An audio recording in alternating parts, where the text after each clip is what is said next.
انتہائی قابل احترام بزرگوں، عزیز نوجوان ساتھیوں، معززات و مکرمات اسلامی ماں اور بہنوں، ہر قسم کی حمد و ثنا، تعریف و تمجید، کبریائی، بڑائی، رفعت و عظمت اللہ رب العزت کے لیے جو پوری کائنات کا خالق و مالک ہے۔ بے شمار لا تعداد بے حد و حساب درود و سلام پیغمبر آخر الزماں، محسن انسانیت، محسن کائنات، جناب محمد الرسول اللہ صلی اللہ علیہ وسلم کی ذات اقدس پر آج ذوالقعدہ 1444 ہجری کی 26 تاریخ ہے۔ 3 یا 4 دن بقایا ہیں ذوالقعدہ کے، پھر ذوالحجہ کا عظیم الشان مہینہ شروع ہونے والا ہے، جس مہینے میں حج جیسا عظیم الشان فریضہ سر انجام دیا جاتا ہے، جس مہینے میں قربانی جیسا جلیل القدر شعار اس پر مسلمان عمل کرتے ہیں۔ یہ وہ مہینہ ہے ذوالحجہ کا کہ جس کے پہلے 10 دن سال کے سارے ایام میں سے سب سے قیمتی ترین ایام ہیں۔ ان 10 ایام میں کیا جانے والا چھوٹے سے چھوٹا عمل باقی پورے سال کے سارے مہینوں کے سارے دنوں میں کیے جانے والے بڑے سے بڑے عمل سے زیادہ قیمتی ہوتا ہے، اللہ رب العزت کے ہاں زیادہ پسندیدہ ہوتا ہے۔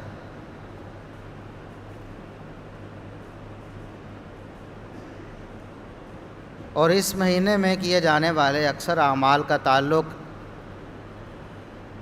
ابراہیم علیہ السلام کی سیرت سے ہے۔ اس مہینے میں حج ہوتا ہے۔ ابراہیم علیہ السلام نے بیت اللہ کی تعمیر کی، پھر اللہ رب العزت کی طرف سے انہیں حکم ہوا کہ وَأَذِّن فِي النَّاسِ بِالْحَجِّ، کہ آپ لوگوں میں اعلان کر دیں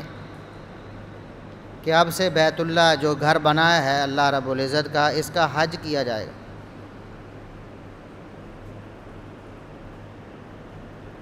اس وقت تو مکہ مکرمہ ایک بے آب و گیا علاقہ تھا، سنسان، غیر آباد، پتھریلا پہاڑی علاقہ جہاں پر کوئی آبادی نہیں تھی۔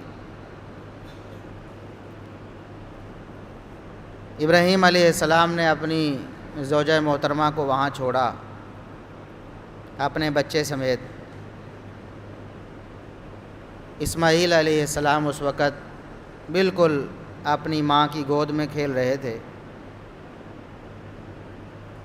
پھر سارا قصہ واقعہ معلوم ہے کہ زمزم کا چشمہ وہاں نکلا، پھر وہاں آہستہ آہستہ آبادی ہوئی،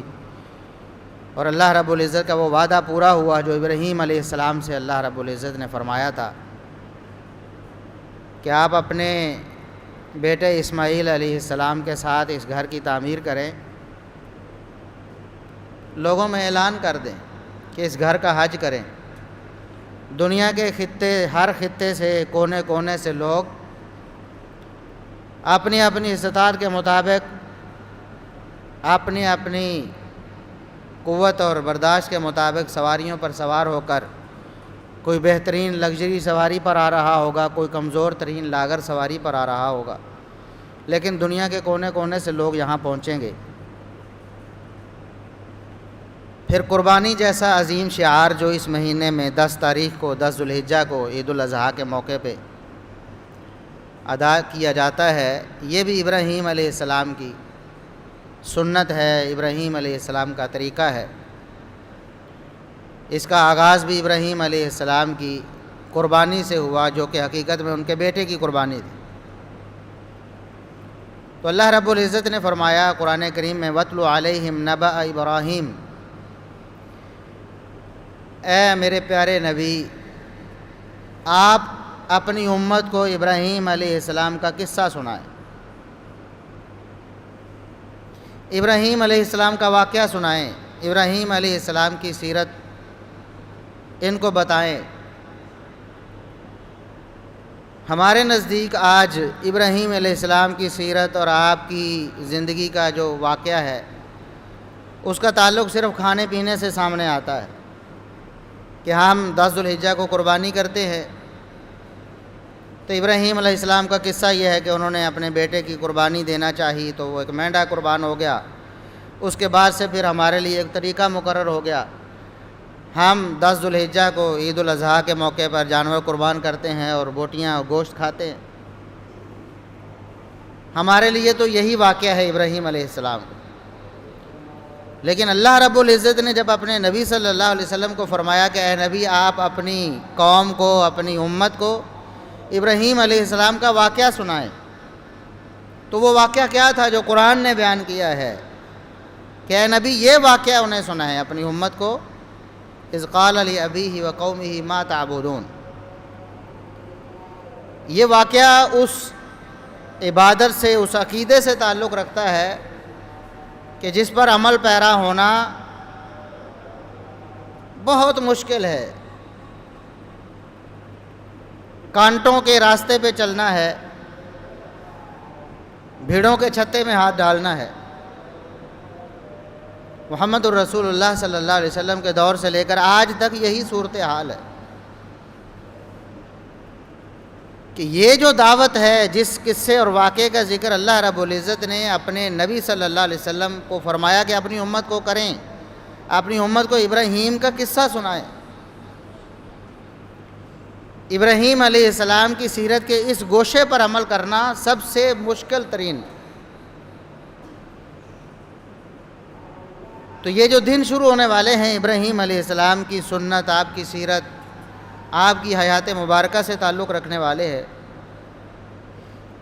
تو ہمیں چاہیے کہ جہاں ہم نے کھانے پینے والی سنت پر عمل کرنا ہے، وہاں اس طریقے پر بھی عمل کریں، ابراہیم علیہ السلام کی سیرت کے اس گوشے کو بھی مد نظر رکھیں کہ آج کے دور میں ہماری ذمہ داری کیا ہے ابراہیم علیہ السلام کی سیرت کی روشنی میں۔ مشکل ترین ایام میں توحید کی دعوت، مشکل ترین حالات میں لوگوں کو شرک سے بچانا، ان کو اللہ رب العزت کی توحید کی طرف لے کر آنا، ایک اللہ وحدہ لا شریک کی عبادت پر انہیں گامزن کرنا، پوری کائنات کے تمام وسیلوں، واسطوں اور سہاروں کا انکار کرنا، صرف ایک اللہ رب العزت سے جوڑنا، یہ ابراہیم علیہ السلام کی سیرت کا اصل گوشہ اور اصل وہ حصہ ہے جس کو ہم بھلائے ہوئے ہیں۔ باقی ساری قربانیاں اسی عقیدہ توحید کے ضمن میں ہیں۔ ابراہیم علیہ السلام نے، اللہ رب العزت فرماتا ہے کہ اس وقت کو آپ یاد کروائیں اپنی امت کو کہ ابراہیم علیہ السلام نے اپنے والد آزر سے کہا اور اپنی قوم سے کہا، اپنے پورے خاندان، اپنے کنبے قبیلے سے کہا مخاطب ہو کر، ما تعبدون، یہ کیا چیزیں ہیں جن کی تم عبادت کرتے ہو، جن کے آگے سر جھکاتے ہو، جن سے فریادیں کرتے ہو، یہ کیا ہیں؟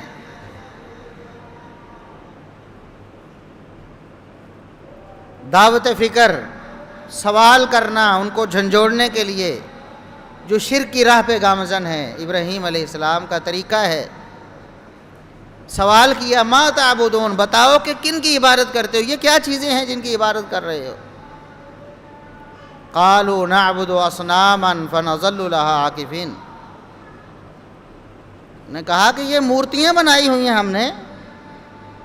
یہ بزرگوں کی مورتیاں ہیں، بزرگوں کے مجسمے ہیں، ہم نے ان کے مجسمے بنائے ہوئے ہیں اور ان کے آگے ہم عبادت گزارتے ہیں، ہم ان کی پوجا کرتے ہیں، ان کے سامنے ہم جھکتے ہیں، تو یہ ہمارے بزرگوں کی مورتیاں ہیں، پوجا کرتے ہیں ہم ان کی۔ ابراہیم علیہ السلام نے آگے سے یہ سوال کیا ہے، اور یقین مانیں کہ اس دور کے جو مشرک تھے اس حوالے سے کچھ بہتر تھے۔ اور آج کے مشرک اس سے بھی آگے نکلنے کی کوشش میں ہے۔ ابراہیم علیہ السلام نے پوچھا هل يسمعونكم اذ تدعون، بتاؤ کہ جب تم انہیں پکارتے ہو تو کیا یہ تمہاری آواز سنتے ہیں، تمہاری فریاد سنتے ہیں، تمہاری فریاد کو پورا کرنے پر قادر ہیں؟ تم جو ان کو پکارتے ہو، یہ جو بزرگوں کی مورتیاں ہیں، مجسمے جو تم نے بنائے ہیں، ان کو جب تم فریادیں کرتے ہو تو کیا تمہاری فریاد پوری کرتے ہیں، سنتے ہیں تمہاری باتوں کو؟ او ینفعونکم او یضرون، یا تمہیں کوئی نفع دیتے ہیں، کبھی کوئی نقصان دیا انہوں نے تمہیں؟ ابراہیم علیہ السلام کی مشرک قوم کا جواب کیا تھا؟ آگے سے غور کرنے کی بات ہے۔ ان کے بھی بزرگ تھے، انبیاء اور اولیاء کی مورتیاں انہوں نے بنائی ہوئی ہیں۔ نوح علیہ السلام کی قوم سے یہ بتوں کا سلسلہ شروع ہوا، اور رسول اللہ صلی اللہ علیہ وسلم کی، صحابہ کی، تابعین کی تفسیر میں واضح طور پر 2 ٹوک لکھا ہوا ہے۔ قرآن کریم میں بھی ذکر ہے کہ ان کے 5 بزرگ تھے، 5 بڑے بت تھے قوم نوح کے، اور حدیث میں بھی وضاحت ہے کہ جب ان کے نیک بزرگ فوت ہو گئے قوم نوح کے، تو آنے والی نسل نے سوچا کہ ہمارے جو بزرگ تھے، ہمارے جو بڑے آباء و اجداد تھے، وہ اللہ رب العزت کے کتنے قریب تھے، اللہ کی کتنی عبادت کرتے تھے، کتنے نیک تھے وہ، اور ہم کتنے بدبخت ہیں، نیکی سے، عبادت سے اور اللہ رب العزت کے قرب سے اتنے دور ہو گئے ہیں۔ پہلے ہمارے بزرگ ہمیں سمجھایا کرتے تھے، ہمیں جھنجھوڑا کرتے تھے کہ تم نیکی کے راستے پہ چلو، گناہ کا راستہ چھوڑ دو، اللہ کا قرب تلاش کرو، اللہ کی عبادت کی طرف آؤ۔ اب ہمیں کوئی سمجھانے والا نہیں۔ کیوں نہ ایسا کریں کہ ہمارے جو بزرگ ہمیں سمجھایا کرتے تھے، بڑے نیک تھے، اللہ کے بڑے قریبی تھے، پہنچے ہوئے تھے، ہم ان کی یاد میں ان کی مورتیاں بنا کر، ان کے مجسمے بنا کر سجا لیں، انہی جگہوں پر، انہی راستوں پر جہاں وہ ہمیں سمجھایا کرتے تھے، جہاں وہ اللہ کی عبادتیں کیا کرتے تھے، تاکہ جہاں بھی ہم راستوں سے گزریں، چوک چوراہے میں آئیں تو ہمیں اپنے وہ بزرگ یاد آئیں، اور ہمیں شرم آئے اپنی نااہلی پر اور اپنے گناہوں پر کہ ہمارے بزرگ کیا تھے اور ہم کیا ہیں۔ یہ شیطان نے شرک کا بیج بونے کے لیے یہ ابتدائی جو کوشش کی، ان کے ذہن میں یہ بات ڈالی، چنانچہ انہوں نے شیطان کے اس حکم پر عمل کیا اور مورتیاں سجا دی۔ یہ پہلی سٹیج تھی کہ صرف یادگار کے طور پر، عقیدت و احترام کے طور پر اپنے بزرگوں کی مورتیاں انہوں نے سجا لی، مجسمے بنا کے کھڑے کر لیے۔ پھر جب اگلی نسل آئی تو شیطان نے ان کے دل میں یہ بات ڈالی، بھئی یہ دیکھو، یہ مورتیاں بڑے پہنچے ہوئے بزرگوں کی تھیں، تم تو بڑے گناہ گار ہو، اللہ سے تم اتنا دور ہو، تم نے اگر اللہ سے کچھ مانگنا ہے تو ان کے ذریعے مانگو، تم انہیں کہو، یہ اللہ کو کہیں گے اور تمہاری مراد پوری ہو جائے گی، یہ تمہارے واسطے اور وسیلے ہیں۔ اور یہی وہ بات ہے جس کا ذکر قرآن نے کیا ہے۔ اے نبی، جب مشرکین سے پوچھا جاتا ہے کہ یہ جو بزرگوں کی مورتیاں تم نے سجائی ہیں، یہ جو بت بنائے ہیں تم نے، کیوں ان کو پکارتے ہو، ان کی عبادت کیوں کرتے ہو؟ تو وہ آگے سے کہتے ہیں ما نعبدہم الا لیقربونا الی اللہ زلفیٰ، ہماری عبادت کا تو اور کوئی مقصد نہیں، صرف یہی مقصد ہے کہ یہ بزرگ ہیں، پہنچے ہوئے ہیں، یہ ہمیں اللہ کے قریب کرتے ہیں، یہ اللہ اور ہمارے درمیان واسطہ اور وسیلہ ہے۔ آج بھی سنا ہے نا جی، سیڑھی کے بغیر آپ چھت پہ کیسے چڑھ سکتے ہیں؟ چھت پہ چڑھنے کے لیے سیڑھی ضروری ہے، تو اللہ تک پہنچنے کے لیے بزرگ کیوں ضروری نہیں؟ یہ آج بھی مثالیں دی جاتی ہیں۔ مشرکین مکہ بعینی ہی یہی الفاظ، قرآن کریم کے الفاظ نہ ہوں تو ہم ذمہ دار ہیں۔ پوچھا جاتا کیوں عبادت کرتے ہو، کہتے ہم اس لیے ان کو پکارتے ہیں کہ یہ ہمیں اللہ کے قریب کرتے ہیں، بس اتنا سا ہے۔ تو شیطان نے اگلا وسوسہ یہ ڈالا کہ یہ اللہ کے بزرگ ہیں، نیک لوگ ہیں، تم ان کو پکارا کرو، یہ اللہ سے تمہارا رابطہ کروائیں گے، تمہارا ڈائریکٹ رابطہ ممکن نہیں، یہ سیڑھی ہے، یہ وسیلہ اور واسطہ ہیں، ان کے ذریعے اللہ کو پکارا کرو۔ پھر عبادت شروع ہو گئی، مشرکین مکہ تک یہی عبادت چلتی ہے۔ ابراہیم علیہ السلام نے اپنی قوم سے پوچھا کہ بتاؤ کیا یہ جو مورتیاں جن کو تم پکارتے ہو کیا کوئی نفع نقصان دیتی ہیں؟ انہوں نے آگے سے یہ نہیں کہا کہ ہاں بھائی ابراہیم تمہیں پتہ نہیں کہ یہ تو بڑے پہنچے ہوئے بزرگ نے، یہ تو ہمیں اولاد بھی دیتے ہیں، یہ ہمیں بارش، یہ ہمیں کاروبار بھی دیتے ہیں، یہ سب کچھ دیتے ہیں، بیٹے والی سرکار ہے، یہ دولت والی سرکار، یہ کاروبار والی سرکار ہے۔ انہوں نے یہ نہیں کہا، انہیں پتہ تھا کہ یہ ہمیں نفع و نقصان نہیں دیتے، انہوں نے صرف واسطے اور وسیلے بنائے ہوئے تھے، جس کا ذکر قرآن میں بھی ہے۔ لیکن آج کے مسلمان تو ڈائریکٹ ہو گئے ہیں نا، انہوں نے کہا واسطے وسیلے بھی چھوڑو، ہم تو مانگتے ہی ان سے ہیں، گنج بخش ہے، خزانے دینے والا یہ ہے، بیٹے دینے والا یہ ہے، ہمیں مال دینے والا یہ ہے، کاروبار میں برکت چاہیے تو فلاں کے پاس چلے جاؤ، اولاد چاہیے تو فلاں کے پاس چلے جاؤ، فلاں چیز چاہیے تو فلاں کے پاس چلے جاؤ۔ انہوں نے یہ سمجھ لیا کہ اللہ رب العزت نے اپنا سارا اختیار تقسیم کر دیا ہے، سب کچھ ان کو دے کر اللہ رب العزت نعوذ باللہ فارغ ہو گیا ہے، اب ہمیں اللہ کو بلانے کی ضرورت ہی نہیں، جن کو اللہ نے دے دیا ہم ان سے جا کر لے لیتے ہیں۔